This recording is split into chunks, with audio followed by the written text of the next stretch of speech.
Hello, kamusta tayong lahat?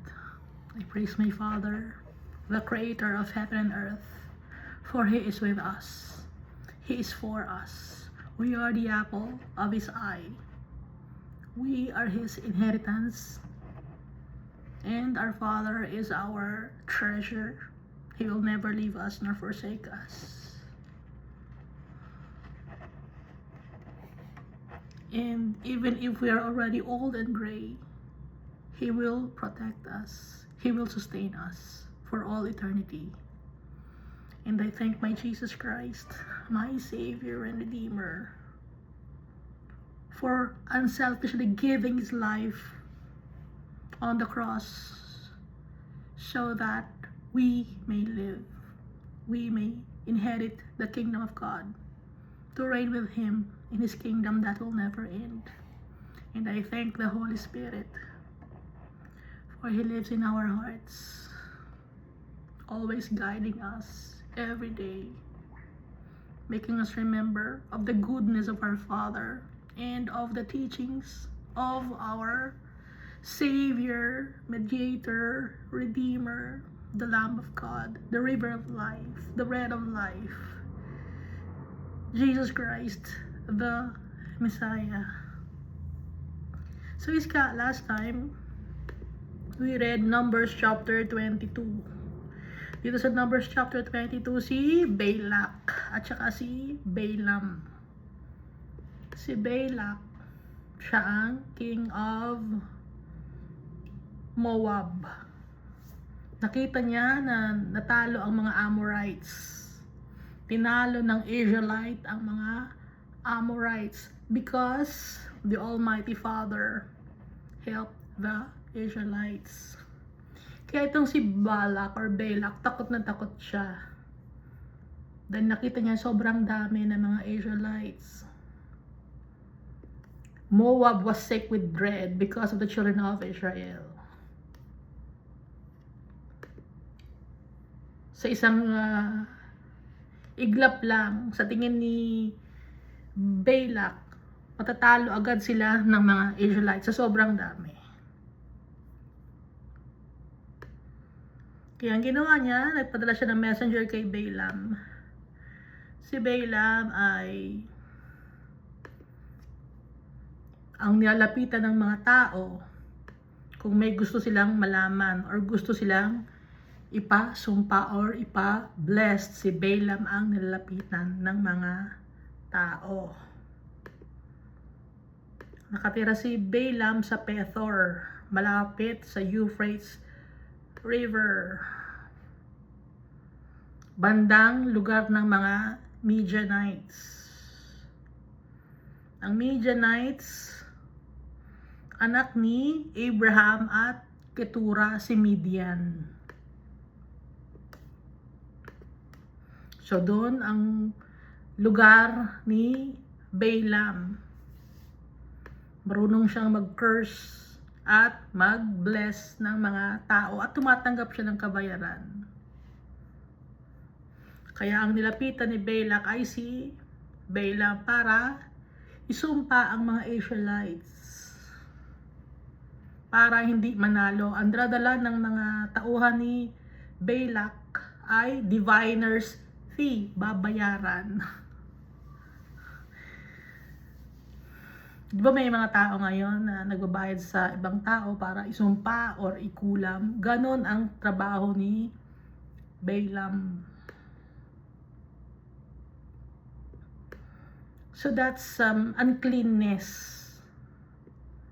wickedness. At alam ni Balaam na si Almighty Father ay powerful. Kaya nung pumunta ang mga tauhan ni Balak kay Balaam, tumigil muna sila doon, tumira muna yung mga tauhan ni Balak para itatanong niya kay Almighty Father. Ang sabi ni Almighty Father, sino tong mga taong to nakasama mo? Sabi naman ni Balak, ito ay ipinadala ni Balak. Nakakausap ni Balaam in a dream or vision. Hindi niya nakakausap si Almighty Father ng face to face, unlike Moses, no?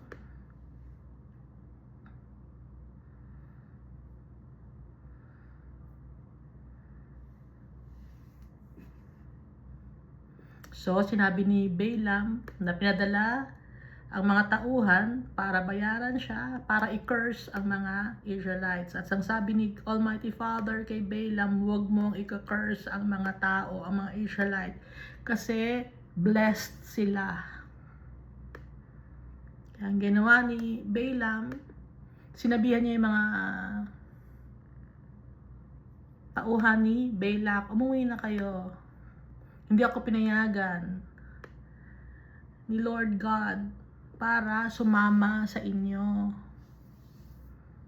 Kaya nung pag-uwi ng mga tauhan ni Balak, ayaw sumama ni Balaam eh. So ang ginawa ulit ni Balak, nagpadala ulit siya ng tao. Mas madaming tao, mas mataas ang ranggo kumpara sa una niyang ipinadala.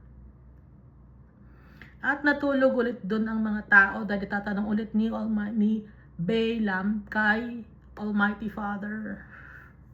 Sabi ng mga tauhan ni ni Balak, babayaran siya ng house full of silver and gold.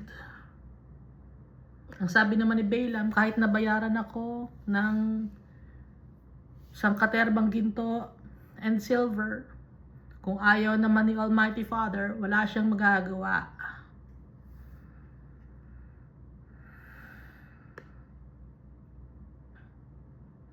Ngayon sabi ni Almighty Father, sige, sumama ka sa kanila. But only the word which I speak to you, that you shall do. So tinest ni Almighty Father si Balaam. Ito namang si Balaam, mukhang okay kay Almighty Father. Pero nung una, inayawan na nga ni Almighty Father siya, no, na wag nang sumama. So ang ginawa ni Balaam, nung pangalawa, sabi ni Almighty Father, sige, sumama ka. Sasabihin ko lang ang dapat mong sabihin or i-speak. Hindi sa mga bagay na inimbento mo lang. Kaya ang ginawa ni Balaam, sumama siya sa mga tauhan ni Balak, ng mga Moabites, princes of Moab. Kaya nagalit si Almighty Father. Kasi tinest na nga siya ni Almighty Father, sumama pa siya, bakit hindi siya umayaw? Sinabihan na nga siya unang-una pa lang na hindi pwede. At ipinadala ni Almighty Father ang angel of the Lord para maghinder kay Balaam, magbigay ng babala, no? So si Balaam naka-ride siya sa donkey. Meron siyang kasamang dalawang servants aside from the princes of Moab. Yung angel of the Lord, meron siyang hawak na sword. So nakita ng donkey yun. So yung mga animals, meron silang usually mga animals sensitive. Nakikita nila, or pag may mga lindol, sila, nararamdaman nila. Ganun yung mga animals. Gift sa kanila ni Almighty Father yun. Ngayon si Balaam, hindi niya nakita yung angel of the Lord. Yung laging pinapadala ni Almighty Father. Pinadala niya kay Joshua, kay Manoah, kay David, kay Abraham, yung naka-wrestle ni Jacob. Sino pa ba? Yung man clothed and linen with an inkhorn, no?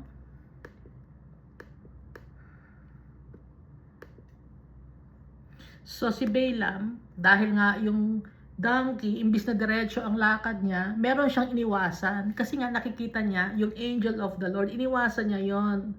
Kaya ang ginawa ngayon ni Balaam, pinalo niya ng kanyang rod or staff yung donkey niya. Siyempre masakit yun, nasasaktan yung donkey kahit na animal yon. Ngayon, habang mandar sila, dumating na naman yung angel of the Lord. Sa harap na naman nila. Narrow path yun, makitid na daan. Pero merong small, may daanan sa gilid, narrow path, yung daanan na kalye, narrow, pero pwede kang dumaan sa gilid. May space na daanan sa gilid, pero hindi yun ang road, no? Parang para maiwasan lang. Kumbaga lubak-lubak yung lugar na yon, doon dumaan yung donkey. At may wall doon. Naipit yung paa ni Balaam. Nasaktan siya, kaya pinalo niya uli yung donkey niya. Ngayon, nung nakalagpas na sila, nakita uli ng donkey, the third time, yung angel of the Lord. May wall sa gilid at wall sa gilid, magkabila, hindi na makakadaan yung donkey. Hindi na makakasingit. Narrow. Isang donkey lang ang pwedeng dumaan doon.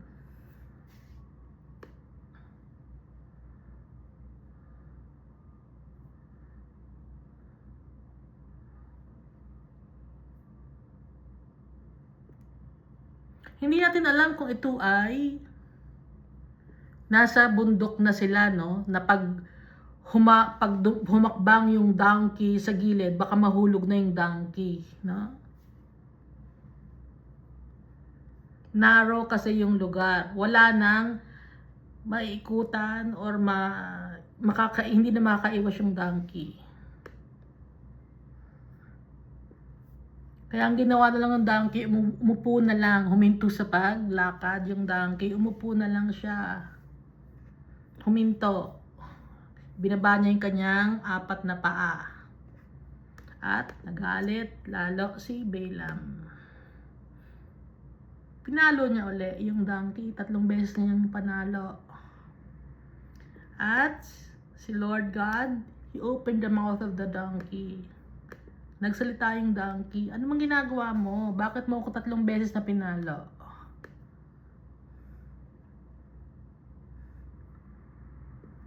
Dahil si Balaam meron siyang nakaka-discern siya. Sumasagot si Balaam kasi binamock mo ko. Kung meron lang akong sword or espada sa kamay ko, pinatay na kita.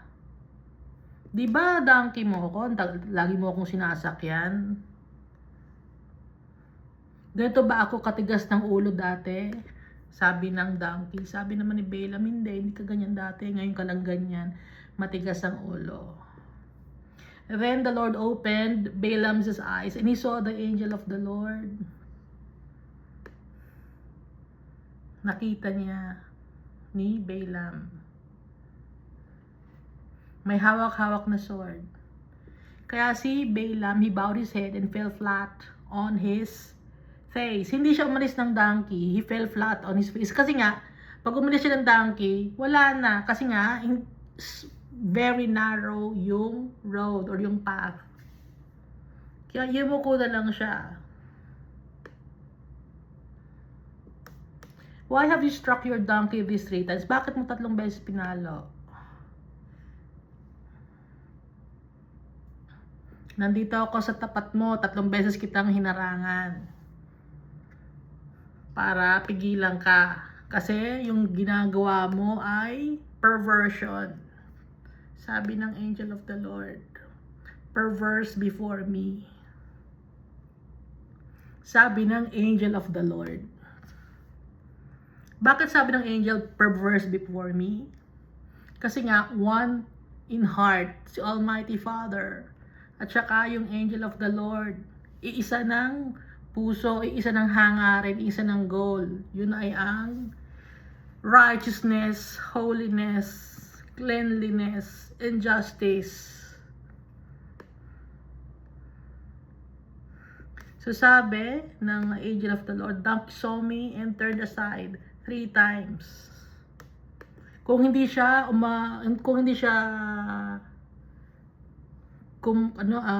umiwas, baka napatay na kita. At nabuhay yung donkey, ikaw ang mamamatay. Pero yung donkey buhay. Yung sabi ni Balaam, nagkasala ako, hindi ko alam na nakatayo ka sa dadaanan namin. Hindi ko alam na pinipigilan mo kami. Ngayon, kung it's evil in your eyes or wickedness in your eyes, hindi ka masaya, it displeases you, babalik kami. Ang sabi ng angel of the Lord, hindi, dumiretso na kayo. Kaya dumiretso na si Balaam.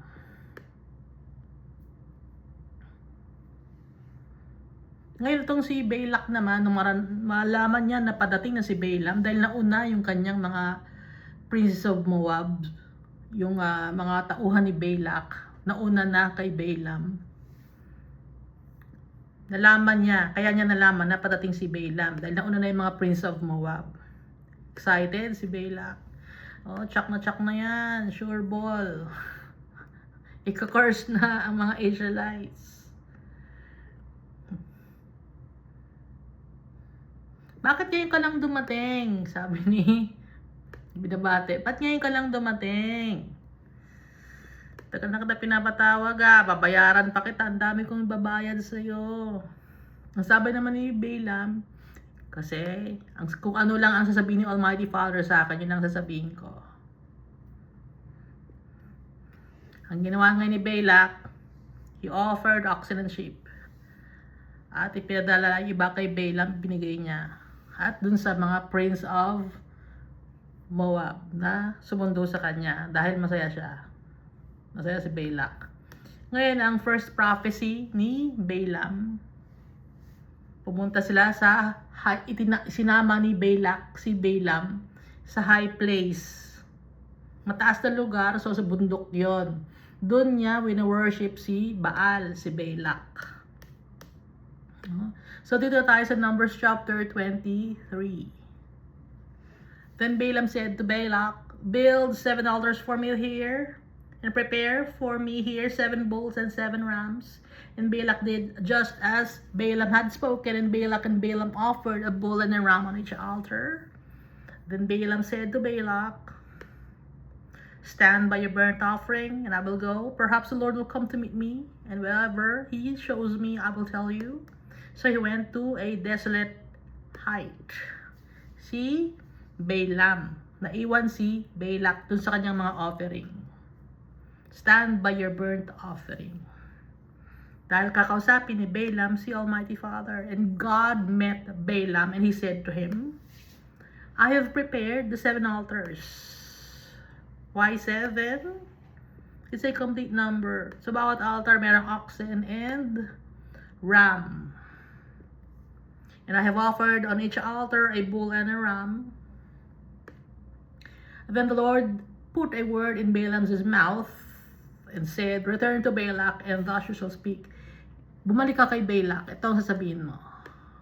So bumalik si Balaam kay Balak.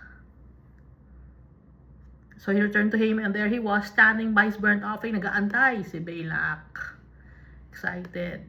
He and all the princes of Moab. Hindi lang si Balak ang nandun. Inaantay nila si Balaam kung ano ang gagawin.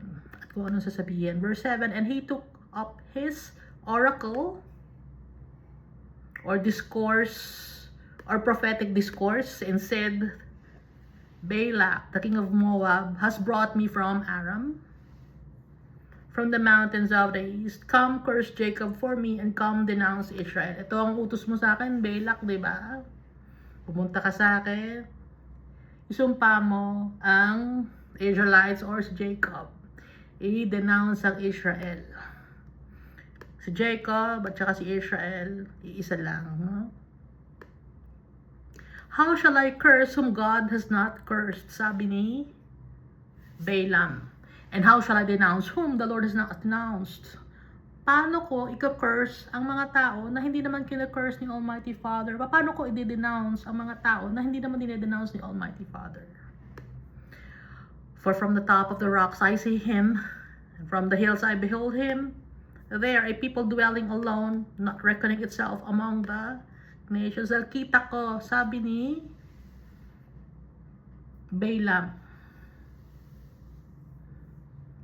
from the top of the rocks I see him, from the hills I behold him, there a people dwelling alone. I see him, ibig sabihin, yung grupo ng mga Israelites, no? Isang group sila kasi kaya ang tawag ay see him, I behold him, a people dwelling alone, not reckoning itself among the nations. Ang pinatutungkulan ay ang mga Israelite, or ang Israel, or ang Jacob. Who can count the dust of Jacob, or yung descendants ni Jacob, or number 1/4 of Israel? Sino makakabilang? Sobrang dami. Let me die the death of the righteous, and let my end be like his. Kasi ang chosen people, ang mga Israelites, nagsimula yon kay Abraham, Isaac, Jacob. So kung up to now, pinoprotektahan ni Almighty Father ang kanyang mga anak, napakaliit na country up to now ang Israel. Pero hindi pa rin matalo. Bakit ganon? Napapaligiran sila, no? At yung Israel, kung i-check nyo sa map, no? Kung i-check mo sa map, chinek mo sa map. Yung top view ng map, saan na ba? Wala, hindi ko makita yung top view ng... Saan na may cellphone ko isa? Yung top view ng map, yung Israel, nasa Middle East. Kaya nga yung lugar ng kung nasaan yung Middle East. Ito yung ating chart.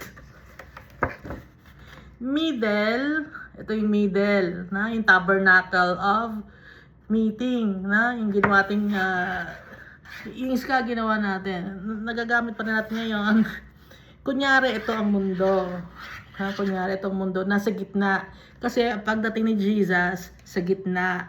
Okay? So, top view. Ito ang north, south, east, and west. Middle East. Asan ang Middle East? Saan nakalagay? Si Moses, nasa Middle East. Saan nakalagay ang Judah? Nasa Middle East. Nakakaintindi kaya? Naintindihan mo ba, mama? Kaya nasa east kasi right hand. Parang ito, yung tabernacle of meeting nasa gitna, middle, and then east. Si Moses nasa east, doon siya nakapwesto. Si Judah, doon siya nakapwesto sa east. Kasi nga right, right hand side. Yun ang ibig sabihin ng east. Doon tumataas yung araw. Not because dapat sambahin yung araw, kundi doon nag-uumpisa yung blessing ni Almighty Father. Pero kahit saang pwesto, pwede ang blessing ni Almighty Father. Naging kasabihan na lang yon dahil nga si Almighty Father, inipunesto niya yung Israel sa Middle East katabi ng Mediterranean Sea.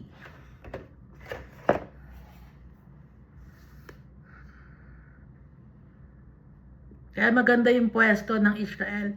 Hindi matatalo ang Israel. Napakaliit na country.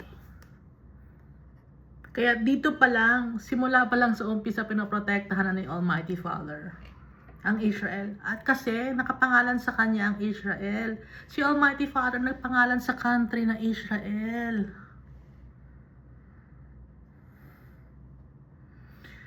Man who wrestled with God and prevailed. Yung nire-wrestled, anong nire-wrestled natin? Trials and tribulations. Marami tayong mga pinagdadaanan sa buhay. At magpe-prevail tayo. Dahil sa tulong yun ni Jesus Christ. Kaya maganda yung pangalang Israel. Bigay ni Almighty Father yun. Hindi papayag si Almighty Father na mawala ang kanyang pangalan. So dito pa lang, then Balak said to Balaam, "What have you done to me? I took you to curse my enemies." Sabi ko, di ba i-curse mo ang mga Israelites? Anong ginawa mo? I took you to curse my enemies. And look, you have blessed them bountifully. Mas blines mo pa sila ngayon? Verse 12, so he answered and said, must I not take heed to speak what the Lord has put in my mouth? Dapat bang hindi ko sabihin kung ano ang sinabi ni Almighty Father sa bibig ko? Kung ano ang sinabi ni Almighty Father, ni Lord God, yun ang sasabihin ko. Verse 13, then Balak said to him, please come with me to another place, from which you may see them, and you see only the outer part of them, and shall not see them all. Curse them for me from there. O, dito tayo sa ibang pwesto. Sa ibang lugar. Konti lang ang makakita mo doon. Kahit yung konti lang na yun ang i-curse mo. Kahit yung konti lang ng mga tao na, you shall only see, or you shall see only the outer part of them. Yung konti lang na makikita mo. And shall not see them all. Hindi mo sila lahat makikita. Yung mga hindi mo lang, yung mga nakikita mo lang, yun lang i-curse mo. Sige na. Go. Curse them for me there. Verse 14. So he brought him to the field of Zophim, to the top of Pisgah, and built 7 altars. Naggawa na naman sila ng altar. 7. And offered a bull and a ram on each altar. And he said to Balak, stand here by your burnt offering. Stay put ka lang dyan sa iyong burnt offering while I go meet the Lord over there. Kakausapin ko na naman si Almighty Father. Hingan ko na naman ng kanyang advice kung sasabihin ni Almighty Father. Diyan ka lang, relax ka lang dyan.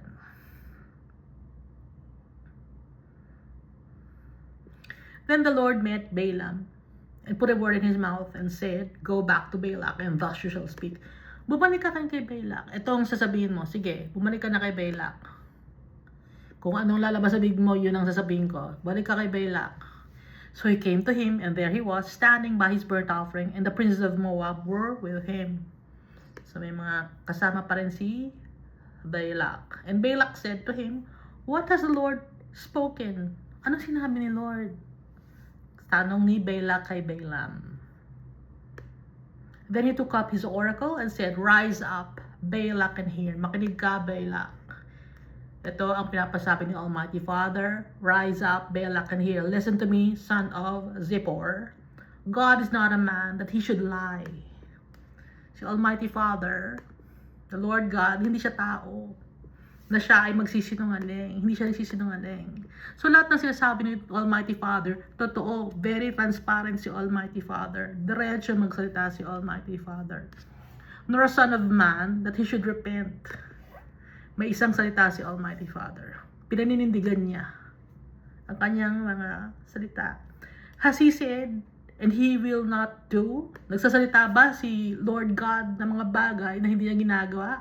Lahat ng sinasabi ni Almighty Father, ginagawa niya. Matagal man mangyari, pero ginagawa ni Almighty Father dahil may procedure, may process.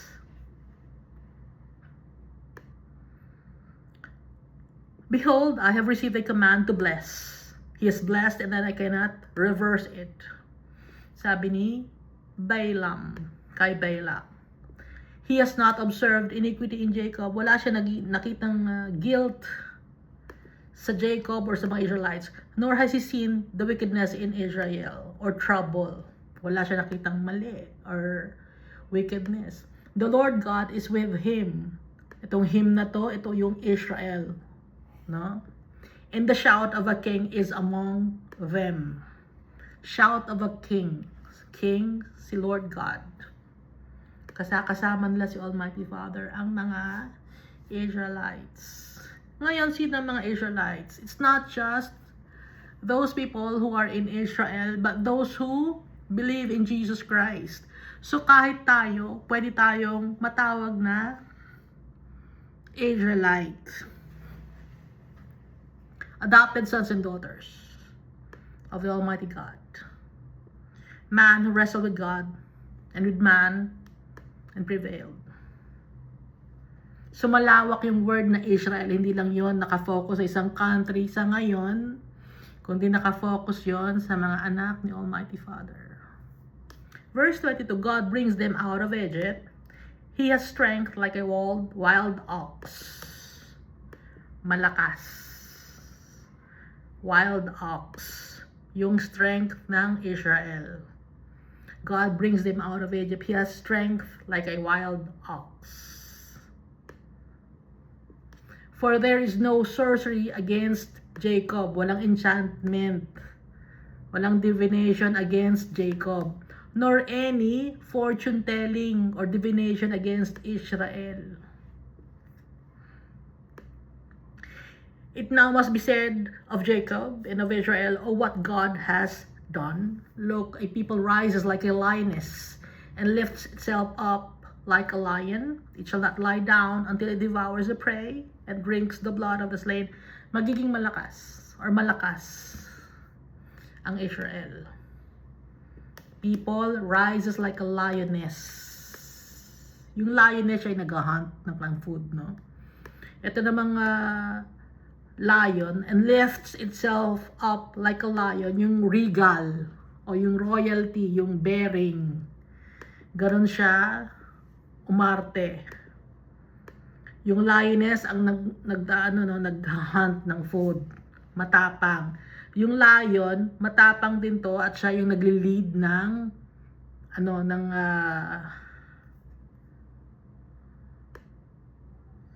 ng grupo.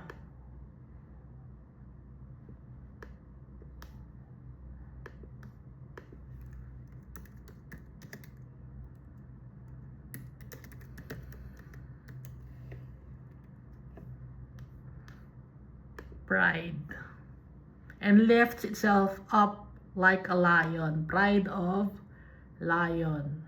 It shall not lie down until it devours the prey and drinks the blood of the slain. Hindi yan titigil hanggat hindi niya natatalo ang kanyang kalaban. And then Balak said to Balaam, neither curse them at all nor bless them at all. Sabi ni Balak, wag mo na magsalita. Huwag ka na magsalita. Balaam, huwag ka na magsalita, please lang. Huwag mo na silang i-curse, pero huwag mo na rin silang i-bless, ha? Manahimik ka na lang. So Balaam answered and said to Balak, sinabi ni Balaam kay Balak, did I not tell you, saying all that the Lord speaks that I must do? Di ba sabi ko naman sa'yo? Nagbigay na ako sa'yo ng heads up, di ba? Kung ano sasabihin ni Almighty Father, kung ano pinapagawa niya, yun ang gagawin ko. Yun ang sasabihin ko. Verse 27, then Balak said to Balaam, please come, I will take you to another place. Sama ka uli. Hindi matapos si Balak. Sama ka uli. Lika, I will take you to another place. Perhaps it will please God that you may curse them for me from there. Baka matuwa si Lord God na isumpa sila dun sa ibang lugar naman. Isasama kita, lika. So Balak took Balaam to the top of Peor that overlooks the wasteland or Jeshimon. And Balaam said to Balak, build for me here 7 altars and prepare for me here 7 bulls and 7 rams. Ganun ulit for the third time. 7 altars, 7 bulls, 7 rams. And Balak did as Balaam had said and offered a bull and a ram on every altar. No? Ganun ang ginawa ni Balak. Numbers chapter 24. Now when Balaam saw that it pleased the Lord to bless Israel, he did not go as at other times to seek to use sorcery or enchantment, but set his face toward the wilderness. Nung nakita niya na masaya si Almighty Father, na sinusunod ni Balaam, no, yung pinasasabi ni Almighty Father sa kanya, naisip ni Balaam na sundin yung mga pinag-uutos ni Almighty Father. He did not go as at other times to seek to use sorcery, but he set his face toward the wilderness.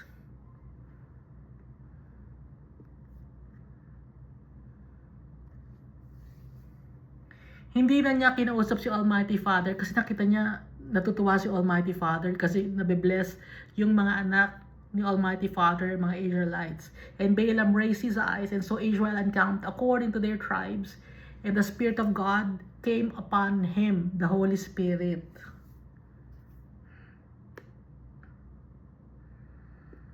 Then he took up his oracle and said, the utterance of Balaam, the son of Beor, the utterance of the man whose eyes are opened.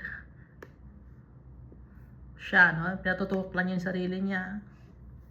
Kasi yung Holy Spirit ang nagsasalita, no? The utterance of him who hears the words of God, who sees the vision of the Almighty, who falls down with eyes wide open. Nakakakita. Nakikita yung vision.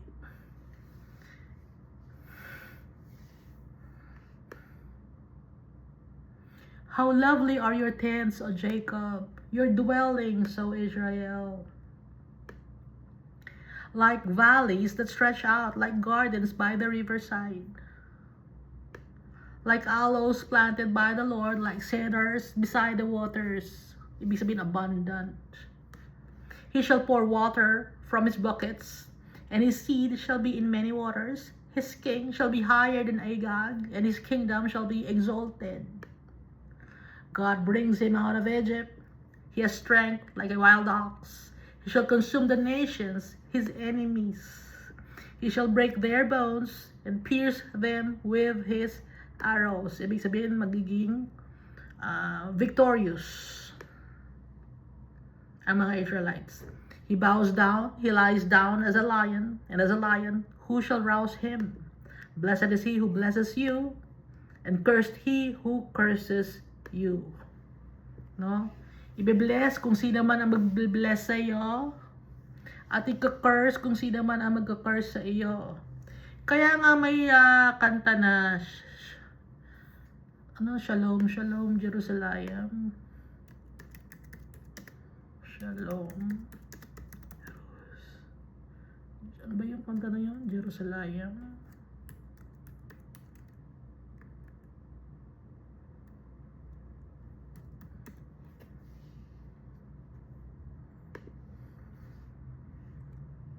Kasi nung bata ako, may kantang gano'n eh, Jerusalem.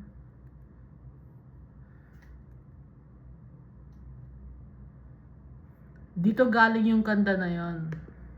Blessed is he who blesses you, and cursed is he who curses you. So tayo, as children of the Almighty Father, may mga tao na ibinibless tayo, God bless you, ginagawa natin yun, di ba? Kaya nabibless yung mga tao ngayon, kung sino man na magsusumpa sa atin, siya ay masusumpa. Dahil tayo, children of the Almighty Father. Iba tayo. We are not of this world. Verse 10, then Balak's anger was aroused against Balaam. Nagalit na si Balak. Nanggigigil na si Balak. And he struck his hands together. And Balak said to Balaam, I called you to curse my enemies. Pinatawag kita dito. Pinapunta kita dito. Binigyan kita ng kung ano-ano. Pinasundo pa kita para isumpa yung mga kalaban ko. Ngayon, anong ginawa mo? And look, you have bountifully blessed them these 3 times. Pangatlong beses na to. 3 beses mo na silang binibless. Now, therefore, flee to your place. I said I would greatly honor you, but in fact, the Lord has kept you back from honor. Sabi ko naman, i-honor kita, di ba? Pero ano nangyari? Hindi kita na ngayon ma-honor kasi the Lord God has kept you back from honor. Kung i-curse mo lang sana sila, di ang dami mo nang makukuha galing sa akin. Pero hindi eh, sabi ni Balak. So Balaam said to Balak, did I not also speak to your messengers whom you sent to me? Sinabi ko na sa'yo. If Balak were to give me his house full of silver and gold, I could not go beyond the word of the Lord to do good or bad of my own will. What the Lord says, that I must speak. Kung ano ang sasabihin ni Almighty Father, yun ang sasabihin ko. Kahit bigyan na pa ako ng bahay na puno ng ginto at pilak.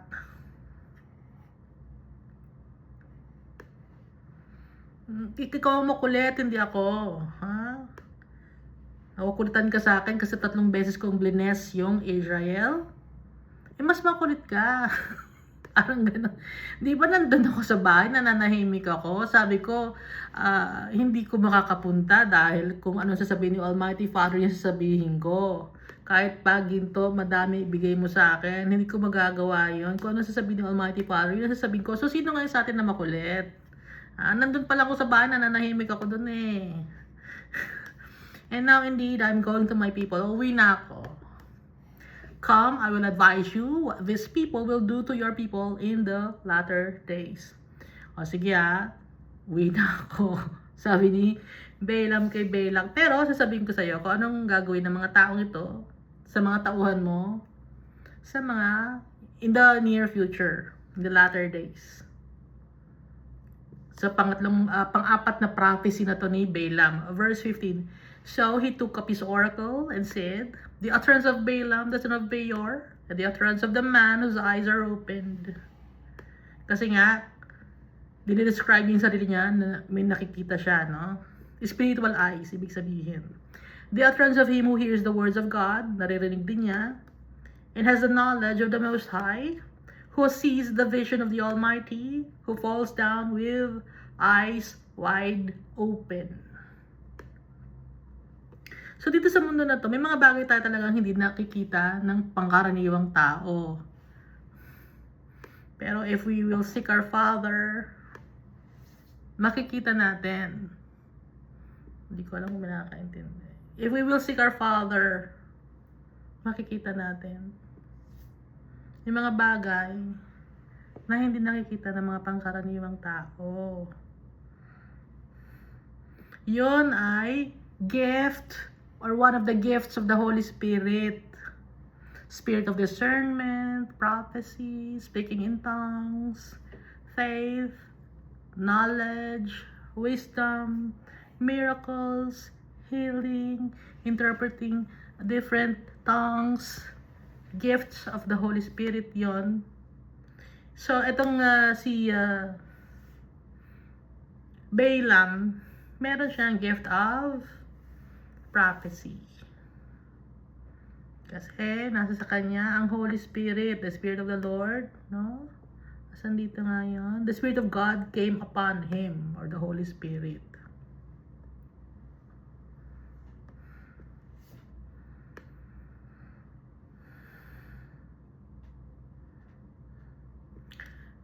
The utterance of him who hears the words of God and has the knowledge of the Most High, who sees the vision of the Almighty, who falls down with eyes wide open. Ito ang mangyayari sa latter days, sa mga huling araw. Sabi ni Balaam, I see him, but not now. Nakikita ko siya, pero hindi ngayon. I behold him, but not near. Nakikita ko siya, malapit ako sa kanya, pero hindi malapit. Nagsasalungat, no? Parang it's a paradox. I see him, but not now. Nakikita ko siya, pero hindi ngayon. Malapit ako sa kanya, pero hindi malapit na malapit. Nakikita ko. A star shall come out of Jacob. Sino yung star na to? Ito ay si Jesus.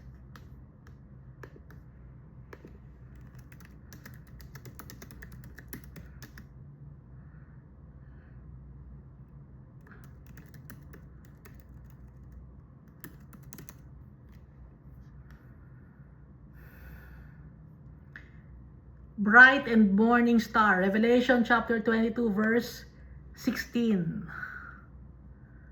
So, nagprophesy si Balaam. Kita niya. A star shall come out of Jacob. Si Jesus yon na nabanggit na star, bright and morning star sa Revelation chapter 22 verse 16. A scepter shall rise out of Israel. Anong scepter to? Yung scepter, hawak-hawak yun ng king. Rise out of Israel. Sinong king ito? Si Jesus Christ. King of Kings.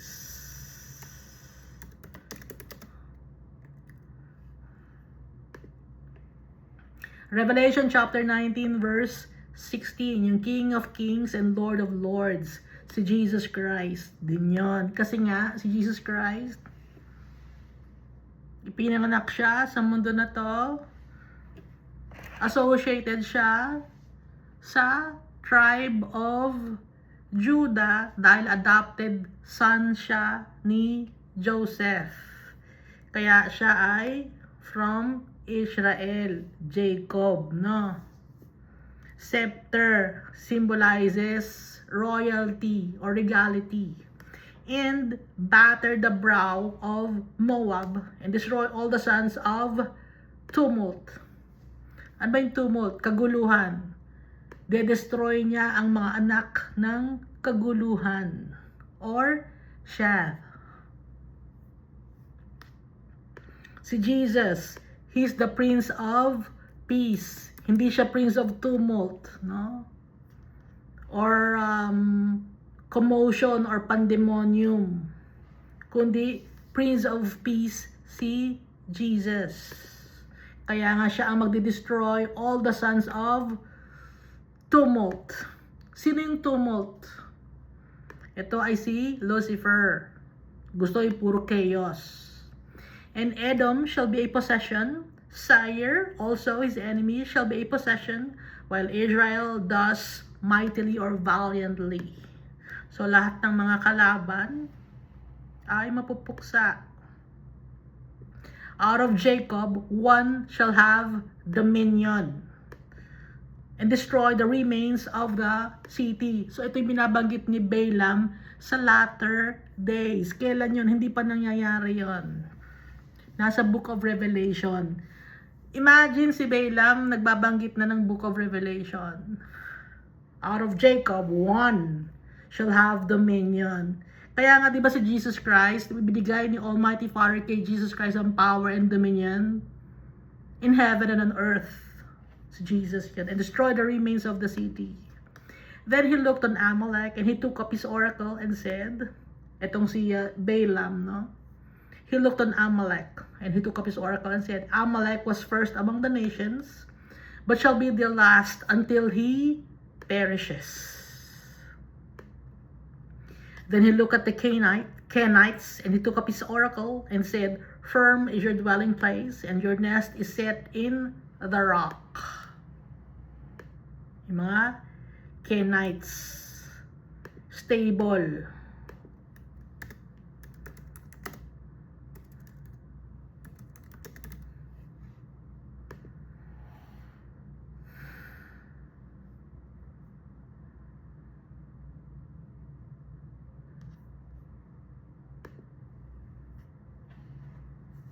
Nevertheless, Cain shall be buried. So yung Kenites, ibig sabihin kasi ng Ken ay ano to? Righteous or right or correct and true. Yun ang ibig sabihin ng Ken. Kaya nga nakalagay dito, then he looked on the Kenites and he took up his oracle and said, firm is your dwelling place and your nest is set on rock. Yung mga tao na righteous or doing righteousness or in line with God's words, firm yung dwelling place. At yung bahay or yung nest ay nakaset sa rock. Sino yung rock? Rock of Ages, si Jesus Christ. No? Itong Amalek naman, ibig sabihin naman nito ay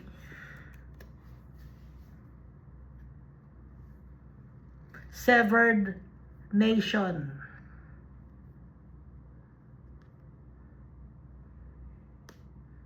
Mga entity that thrives on theft and preys on others. So dito nakalagay, then he looked, it's a verse 20 ha. Sino makausap ko? Then he looked on Amalek and he took up his oracle and said, Amalek was first among the nations, but shall be last until he perishes. Mawawala yung mga tao na wicked, na mga magnanakaw. Okay? Mga magnanakaw at mga nanggagamit ng kapwa-tao. Mawawala yon. Yun ang ibig sabihin kasi ng Amalek. Ngayon yung Ken, ito ay righteousness. Yung mga righteous people, firm is your dwelling place and your nest is set in the rock. No? Walang dapat ikatakot ang mga Kenites. Yung mga sumusunod kay Almighty Father.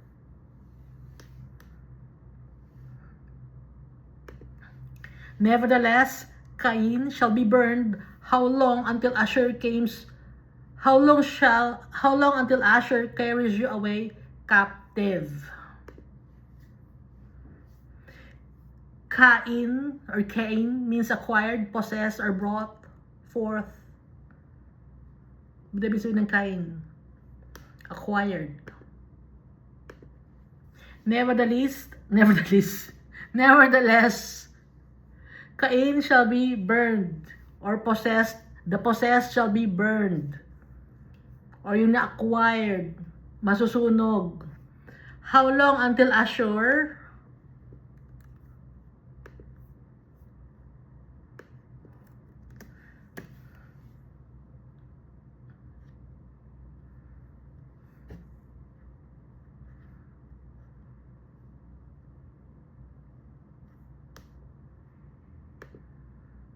Carries you away captive. Ashur means straight, to be leveled up, straight up. How long until Ashur, or to be leveled up, carries you away captive? Magiging captive kayo ng mga maayos na tao, straight na tao, diretso na naglalakad sa will ni Almighty Father. Yun na ibig sabihin. Verse 23, Then he took up his oracle and said, Alas, who shall live when God does this? Sinong mabubuhay kung gagawin ni Almighty Father to? But ships shall come from the coast of Cyprus, and they shall afflict Asher and afflict Eber, and so shall Amalek until he perishes.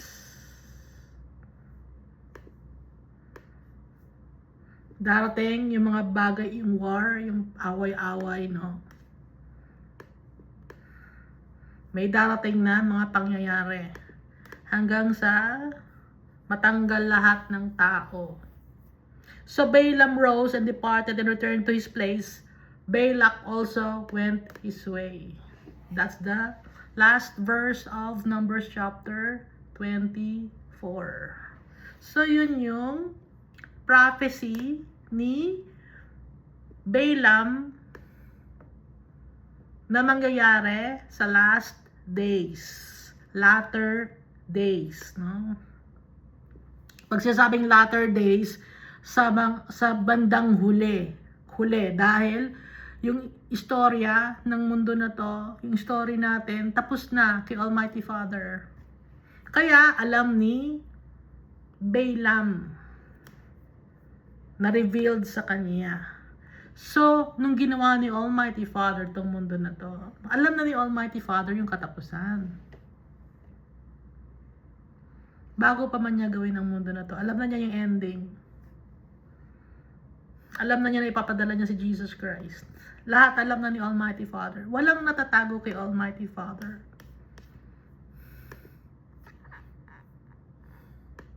So, kaya ang dapat natin gawin, lagi tayong mag-pray. Lumapit tayo sa tatay natin.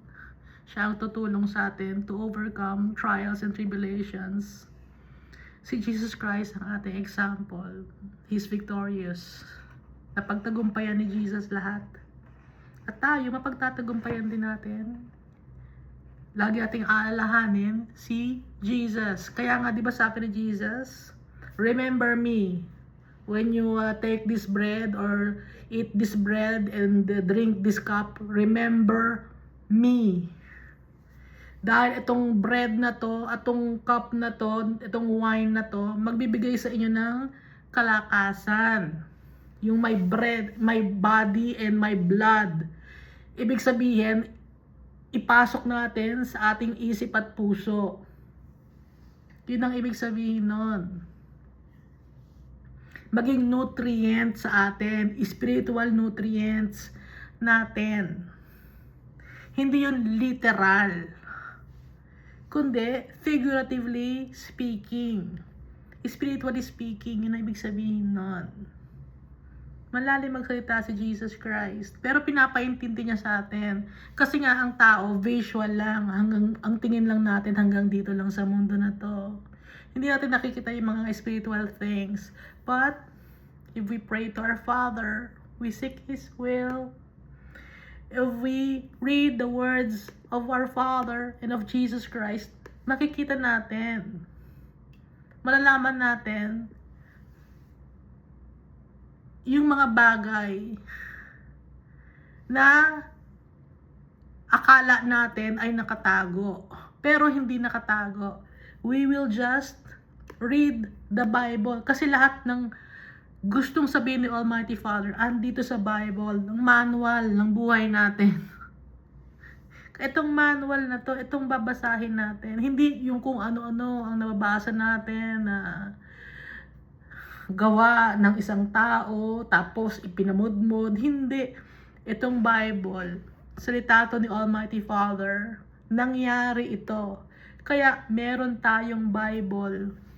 Hindi natin ilalagay sa papel o isusulat o ilalagay natin sa heart natin. Para kahit wala sa atin ang Bible, hindi natin daladala, nasa heart natin, alam natin. Kasi ibang mga tao, pinapakita lang na may Bible sila, pero hindi nila naiintindihan kung ano yung nasa Bible. Ngayon, kung may cellphone kayo, i-download nyo ang Bible. Kausapin lagi si Almighty Father. Magpakumbaba. Yun ang gusto ni Almighty Father. At aminin natin yung kasalanan natin. Mahalin natin yung tatay natin.